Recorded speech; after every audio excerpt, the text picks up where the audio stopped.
Alright guys, welcome back to the Sport Report for Eastern Michigan Athletics. I've got a great video for you guys today. I just came from the Central Michigan game, so I was able to watch that. The women's team, they've been on a road trip. I didn't get the chance to watch them, they weren't on ESPN Plus or anything, subtle flex. But I did take a look at the box scores, and there were some things I wanted to talk about. So, first thing we're going to do is we're going to talk about the men's basketball team. Now, there is a huge disclaimer with this team and their performance so far.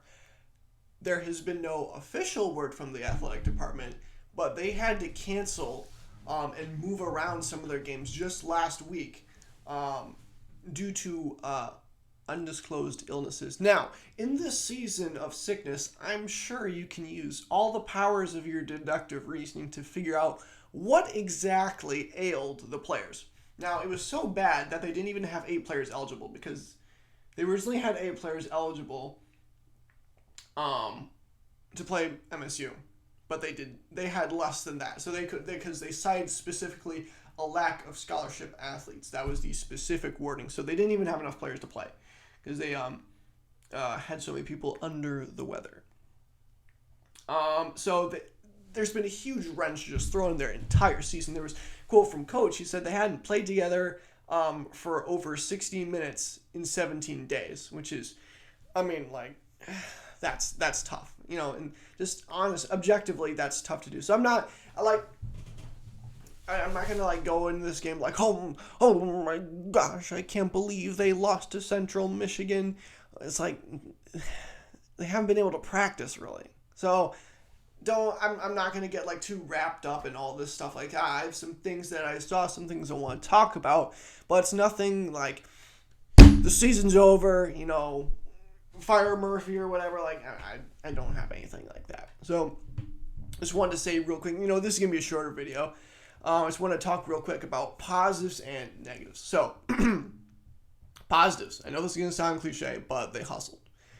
I really liked how they played, and just through the entire game, not only were they jumping around excited, but the entire coaching staff was absolutely juiced. They were, and even more so than usual, because, in Ty Girls, hits the hammer, and everybody's, well. But this time especially, they were jazzing out, so that was great to see. For the most part, they were all dialed in, paying attention. They were talking well to each other. Chirp, chirp, chirp. That was great to see. And then some players have popped off surprisingly well offensively. So, one of the players who's been who's been really surprisingly good, has been Bryce McBride. Now, ever since the first game when Bryce McBride first played against MSU, it's like, wow, this guy's missing the shots, but he's very aggressive, and he's really solidified himself as the second best player on this roster in my eyes. He plays very aggressively. He's a solid shooter. He averages 15 points per game. Him and Montero are tied for most points per game. Or they both average 15, but it's 15.4 and 15.8, I believe. So they're really close. And then Chris James shot well tonight. He hit 3 of 8 threes. Not amazing, but I will take it. And those threes came at an opportune time. I believe it was at the end of the first half.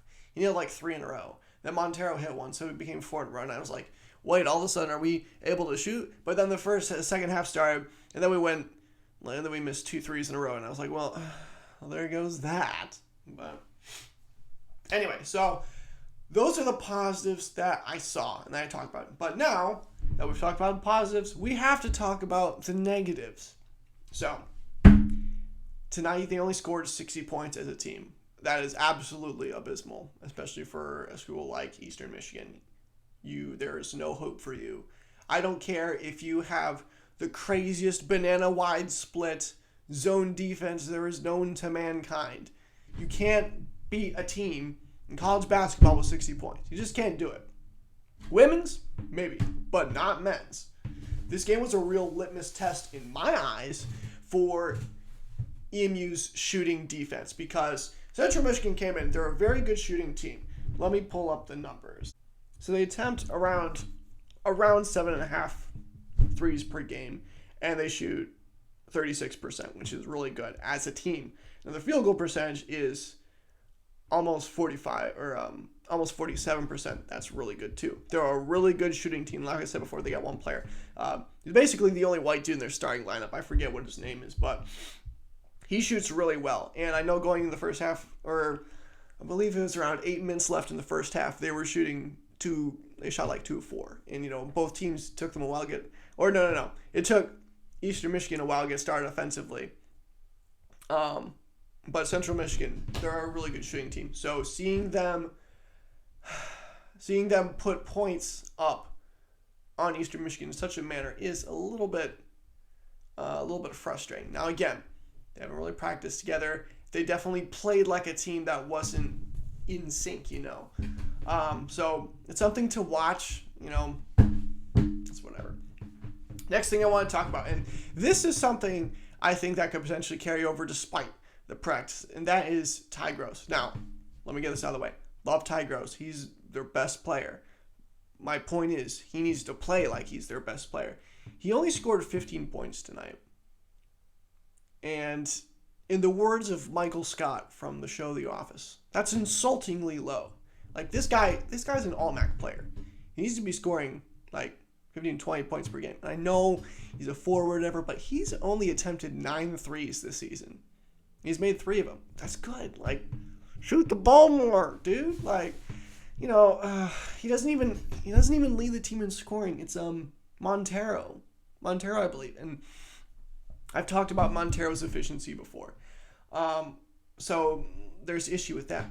But I feel like I was watching him play, and he still played great. He still played good, but he needs to be the spark for their team when their offense is struggling. I believe it was their second game.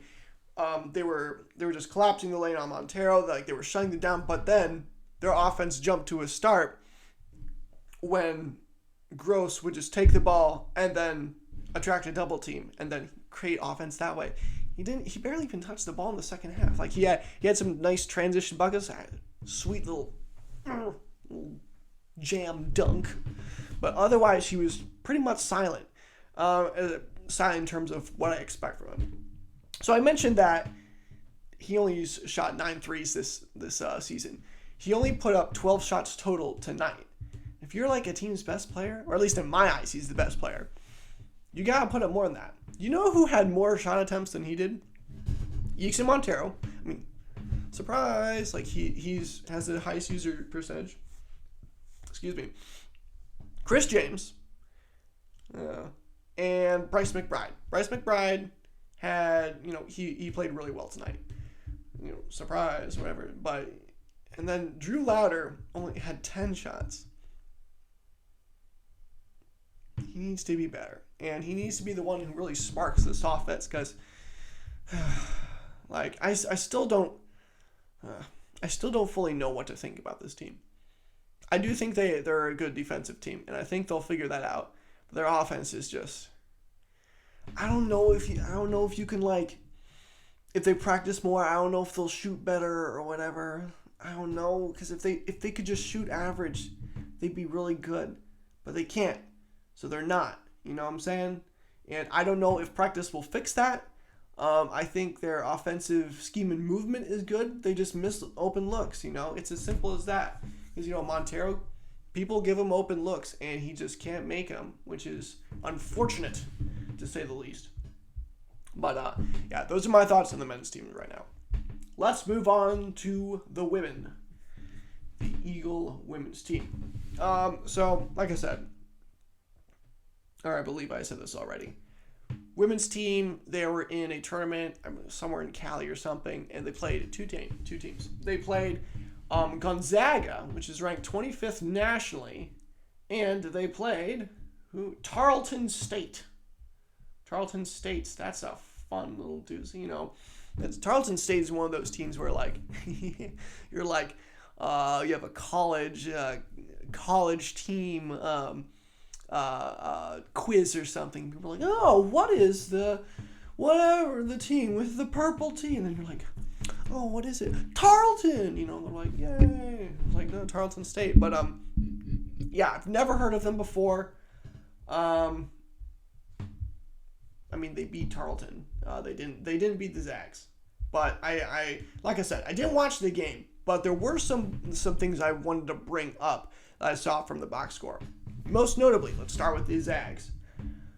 Ariana Combs, 1 of 10 from the field, 0 of 2 from the 3.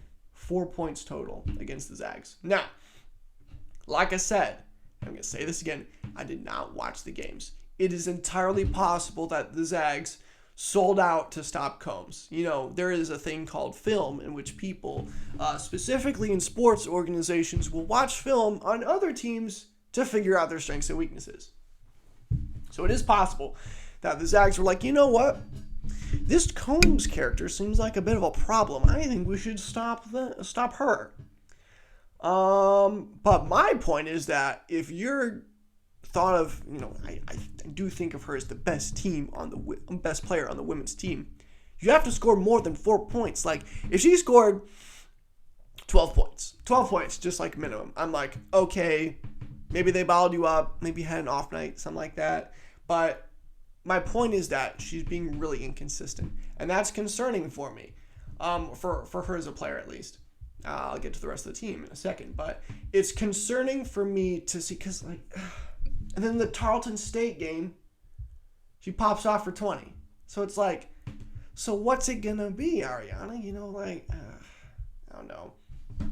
But let's move on to better and brighter things. Now, as a team, they scored a goodly amount. They scored 68 points, which that's pretty good, especially against the Zags. So I'll take that. Zags scored 77. Eastern Michigan loses, but surprisingly, Jenna Anacarrico with 27 points, 2 steals, and 6 assists.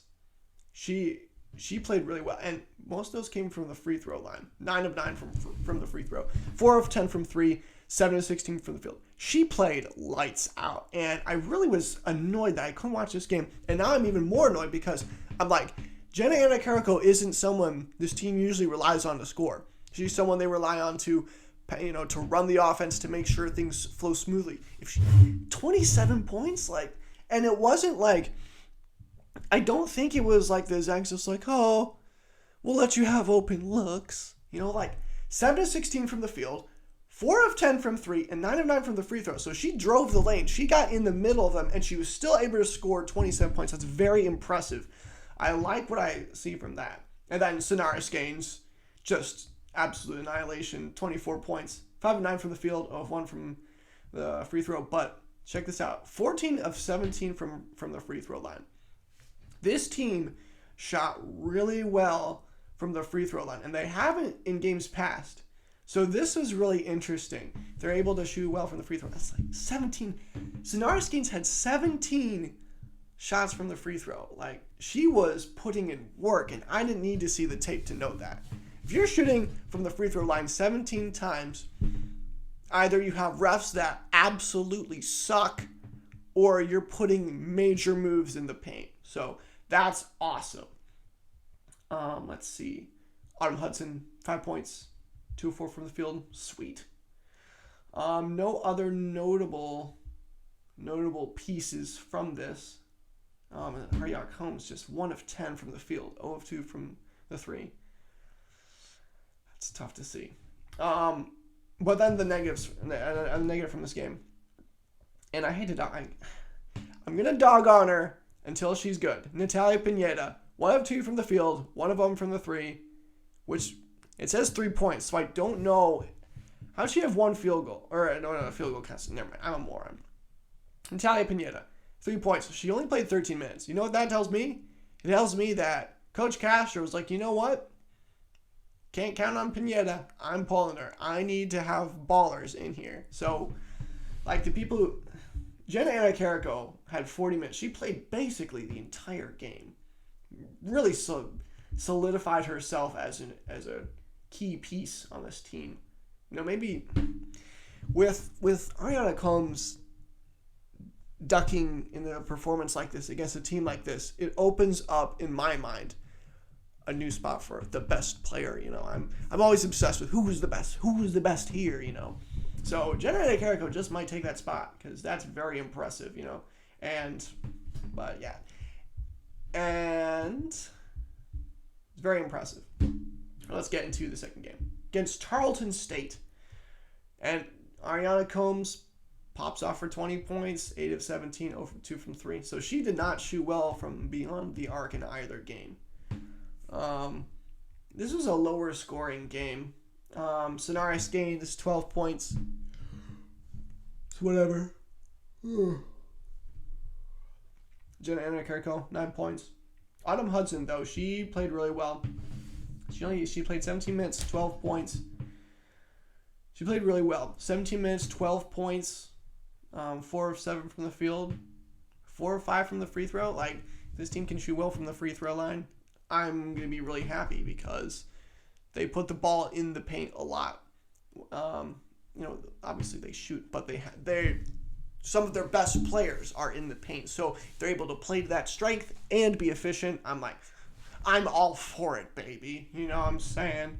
But to zoom out and to look at this team right now, overall, I'm not concerned about their offense at all.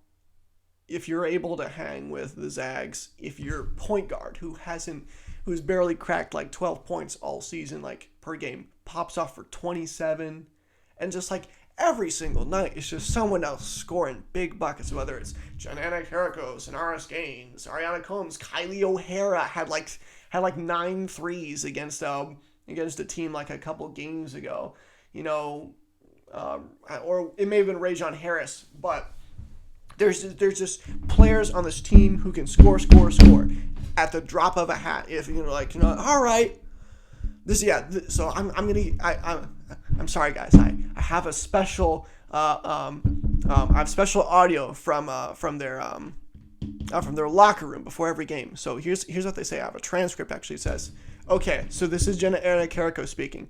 Okay, who wants to score 30 tonight? Sonaris Gaines. I'll drop 15 if Kylie O'Hara can drop 20. And then Kylie O'Hara, she's talking. She says, I'll do that if Rajon Harris drops 30. And then it just, my point is that like they can score whenever they want with whoever they want at a moment's notice. So I'm not concerned about them offensively. I am still a little bit concerned about their shooting. But if they're able to drop points like this against a really good team like the Zags, 25th nationally, that's very impressive. Then I'm happy.